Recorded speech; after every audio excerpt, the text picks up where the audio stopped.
Hello, you wonderful people, and welcome to another episode of Not Too Comic Book. This big show where I talk about TV shows that are adaptations of comic books. For today's episode, I'm going to talk about Suicide Squad Isekai Season 1, Episode 6. Great episode. A lot of really interesting things went down in this episode, so let's break it down. So we're immediately picking up in the aftermath of last episode, and obviously the Suicide Squad is pissed because their buddies are dead. Because it's also like, yo, we did time together, we took over the prison together, we basically set up this camp, and this was, because there was that whole conversation previously about like you're kind of being used or whatever, and it's just, these were fellow bad guys that they bonded with. And even the whole thing with the last guy, Beanstalk, getting killed, just kind of smiling at Harley. It's like, damn, that sucks. And just, it sends them all on a rampage, and they go after everyone. It seems like the elves are being controlled. I don't know if,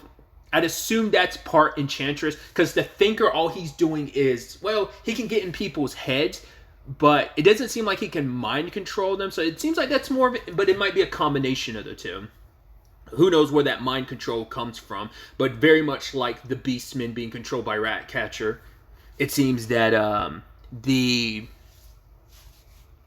the elves are in the same boat. Once again, why were they choosing to work with the Empire? It seems like it's all 100% unwilling. I mean, it's sad they have to get killed, but I mean, it's just kind of like, right, you're in our way, so we have to kill you. So they have to contend with like the Enchantress's magic, the Thinker moves ahead, because he's basically made every elf a part of a hive mind, his mind, so they're all moving in unison, and it's like, oh, if I have to sacrifice a few, whatever, so they're casting magic at the same time.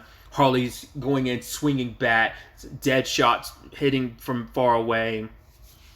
Peacemaker's up close and personal, so is King Shark, and Clayface is trying to be sneaky, but none of their attempts work. Once again, they haven't fully utilized what they're capable in this world, and I think that might be something I don't know if that's going to be something that gets saved for the finale, or whether that's something we build up to. Once again, the only person who's really utilized everything that they've got in this world is Clayface, but even he can probably go further than what he's done, but like no one else has really set up or we haven't really recognized any abilities, except with like King Shark, with like that healing factor, so we don't really know if this next fight with Enchantress and Thinker and Killer Croc. So it's interesting, they're the trio that's here because they were meant to take over the fortress. It seems the only one that's missing, I think the only one that's left is Katana, but other than that trio, so it's like, how do you contend with them? And our Suicide Squad got their ass whooped, sadly, and they couldn't avenge their fallen fellow bad guys. Even Harley in her state of like getting knocked out, imagining Joker telling her like, right, are you really gonna just came all this way to another world? Like, it'd be disappointing if you just kind of accepted it and died. Like, is that all there's gonna be to this? Because Thinker is getting like super into like this. He's like, oh, like I've got to take you all out. Enchantress doesn't seem like she's all like, it's just kind of like, I'm doing what I'm doing to survive. The fact is, I have no love or allegiance to Argus, neither do I to the Empire. It's just, it's a means to an end. But Harley's like, oh, here you are going from one scumbag to another, which is ironic coming from her, considering like the Joker of it all. But I'm wondering, will this lead to her pulling away from Joker at the end? I don't know. I'm curious, but like Enchantress is kind of like, right, you don't know my circumstances of why like I'm doing it, but she does seem like, just like Katana doesn't seem like she's fully into this. Like, at least Thinker and Ratcatcher seem to be like enjoying it. Thinker in particular is really leaned into the sociopathness of it all. But it turns out she's the one that kind of saved them from getting killed, because Thinker trapped. I think it's interesting, and I wonder, did he do that on purpose? Not trapping Harley in one, or could he just not? Because I wonder, is it legitimately a thing of she is literally so batshit crazy you can't mess with her head? Or he just didn't want to. He wanted to mess with, because he messed with Peacemaker, Deadshot, and Clayface. Clayface was in front of an audience and being humiliated.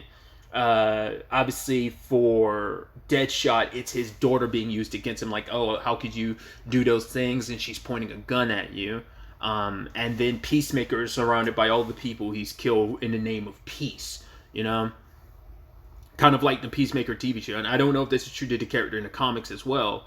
Because I do know, like, you know, obviously art imitates, well, like I was about to say art imitates life, but even TV shows is obviously like art as well. But it's like the TV show has kind of set the precedent for what Peacemaker apparently is more like in the comics. I don't know if that really is the case. I mean, that usually ends up happening. A version like becomes popular, and that kind of ends up becoming like the new mode for characters. I mean, characters change all the time throughout the comics depending on who's writing them and stuff. So, but I don't know if like that regret, like even though he puts up the strong front of, oh, kill any man, woman, and child, just like in the TV show, well, the Suicide Squad, and then eventually in the TV show exploring the nature of, no, like, it weighs on me killing so many people. Like I put up a front, but like, yeah, I recognize, like, is this really about even peace no more? It's like, no, this is us trying to get our get back, is why he got frustrated, why he got pissed. So, and then Nanaue, King Shark got beat by Killer Croc, who's deucing him up. Because I thought it was interesting. I was like, oh, kind of dropped him in the wrong spot. Like when he was like chomping on Enchantress's shield, I was like, kind of dropped him in the wrong spot. It's like he dropped him in his domain, but then Killer Croc showed up. I was like, all right, I almost completely forgot you were in this. So, and he's also got like a Kraken type beast working with him, which is what you see this thing like near the end of the outro of the intro. Near the end of that intro is what I'm trying to say. But yeah, like I said, everyone got stomped, and the only reason they survived is because Rick threatened them. It's like, oh, I could activate this bombs in you. And they're like, if you could have, you would have done that months ago, and now would be the perfect time to do it. But Rick is like, yeah, but I meant to bring you in alive. Not necessarily the case. He was bluffing, because we know that she gave him charge to kill everyone if need be. So he doesn't have control over their bombs. Like, there is no, I don't know. Or maybe he's just that reluctant to kill them. I highly doubt it. I think it is probably I think it is him bluffing, because he was given orders by Waller to kill them if need be. So I'd assume that was more so about the Suicide Squad rather than like the advanced team, but it could include both. But yeah, they did their job. So after winning, they're just like, fine, and they bounce. But like I said, Enchantress is the one who slowed down the bullet. I mean, Clayface not dying makes sense. I mean, you're made of clay. Like, of course, I even love him making his hand into a fan. Very classic, like, anime style thing, and slapping Deadshot and waking him up. Because seeing Harley break down the way she did, because she thought everyone was dead, but it's like, no, they're okay. And now they get sent back. They go back, you know, with defeat in the air. And now the queen is kind of saying, like, cool, they need to be executed. We shouldn't have put all this on the outsiders. We shouldn't have relied on their powers. Like, so when the time comes, our soldiers, if we had let them take the force, like, no, they would have just as easily gotten their asses whooped too. But even the princess notices, like, her mom getting, like, happy about the notion of killing the Suicide Squad. And for her, it's like, she's like, I don't know if I could trust my mom anymore. Because, like, the fact is, she's so content with her hatred for them, because they're taking, because the war is supposed to be hers to win, but it also feels like, does she actually want to win the war, or is it just an aspect of, no, I want this war to keep going on, because the longer it keeps going on, the more I'm reigning in power. But it's also like, even if it is a thing of, no, I do want to win this war, she doesn't want the Suicide Squatters to get all the glory for it. It's like, the glory's supposed to be mine. This is my kingdom. I'm the one that's supposed to do it. So she has kind of like lost her way, but also, you know, wasn't, from the flashbacks we've gotten with the princess, it doesn't, you know, her ruling wasn't always great to begin with. You could look at it from the people's perspective, you know, because she's worried about her kingdom, but she hasn't really taken care of her kingdom. She hasn't taken care of the people. People are starving. The prices are keeping people from being able to feed themselves and their families. Which we got some insight from, like, that flashback we had previously of the princess with her friend who died. Now we have notions of why.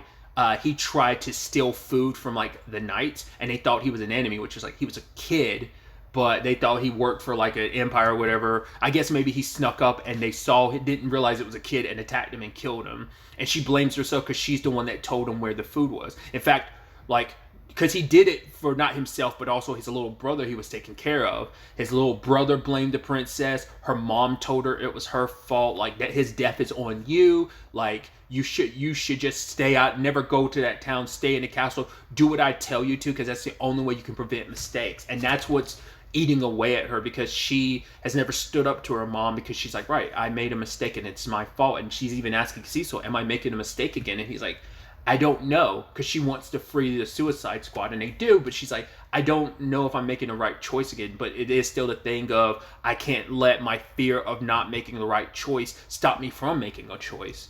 I mean, your lack of action is a choice in itself, but Cecil says, like, I don't know if this is how this is all going to work out in the end, but he's like, I will stick by you and side with you and support you no matter what. Because he also believes, like, the Suicide Squad should be blamed, because it's like, yeah, you guys fought admirably. Even if, like, I don't like your tactics, even if I don't like your weapons, the fact of the matter is you proved yourself to be brave warriors and are willing to fight. Like, I will never, like, I might not like the way you go about it, but I'm not going to shit on a warrior's pride in the battles you fought. You won. You proved yourself. Now you have to go out there and prove yourself again. But it's like, no matter what they do, even if they beat the Thinker and Enchantress and King and Killer Croc, it's like the Queen will never change her mind, because she's very dead set in her beliefs, and no one's going to question her. The only person who could is the princess, but it's like no one else in that council will ever dare, like, second guess her in anything that she wants to do. So, but our heroes were basically licking their wounds, and Cecil had to be the one that's like, right, he lost someone during this war. He lost his fiance, and it's like, do you have anyone, loved ones you have to get back to, which Deadshot does. Clayface is kind of inspired by all of this, even though Deadshot tried to have, like, a cool moment, because Nanaue is, like, disheartened because he lost the battle against Killer Croc, so he ends up, like, trying to pull his teeth, but ends up cutting his finger on it. And so Clayface is like, right, let me do it. Yeah, your teeth are like, once they're yanked out, it's like a phoenix rising from the ash, because you can grow your teeth back. And in that moment, Killer Shark kind of snapped out of it, because he was pissed at Clayface for that. So, and it turns out the entire time Peacemaker was quiet. We didn't hear anything from him, because he's been quietly coming up with a plan on how to deal with the Thinker. Because he's like, yeah, I want to get that bastard first. He's going to be the most annoying one, because at least in the Enchantress there's some, like, but at least, like, you can heavily reduce what they're capable of if you wipe out the Thinker. Even with the Enchantress's magic, like his knowing them, like being able to kind of read the movements and stuff, it's kind of like an issue. So it's going to be round 2 next episode. So that's definitely going to be interesting to see how that plays out. But obviously he's ready for them, because he went inside their head. He knows, hey, they have to come to this portal to get their bombs reset every 72 hours. So I've got a large-scale defense ready to take them out at a moment's notice. I forgot to talk about it too. The sad thing too about the Queen, and she was telling this to her council, like, what's there to be sad about? Yeah, we lost the fort, but we didn't lose anything else. We didn't lose any knights in the process. All we lost were some criminals, and that's, once again, just the parallels between, like, Waller and, it's like, right, and that kind of feeds into Harley's point of, you went from one scumbag to the next, and they're kind of sadly in the same boat. I mean, they're not fighting this war they're doing this for their own self-preservation too. But so it's like, but we don't know what else Enchantress is fighting for. So it's like, I mean, that's the thing of, like, you came to this world and then you sided with the Empire, because it seems like you sided with them willingly, because it's not like you're being forced to, like they are, because it's like, well, we were kind of captured and our hands were forced. It's like, it seems like you guys are willingly working with them, but maybe there's more for Enchantress's circumstances too. So whatever the case may be, it's going to be interesting to see where all of this ends up taking us going forward into the next episode. But really, that's all I wanted to talk about. Until the next time we meet, be happy, be safe, live life to the fullest, and enjoy it. Good day, and goodbye.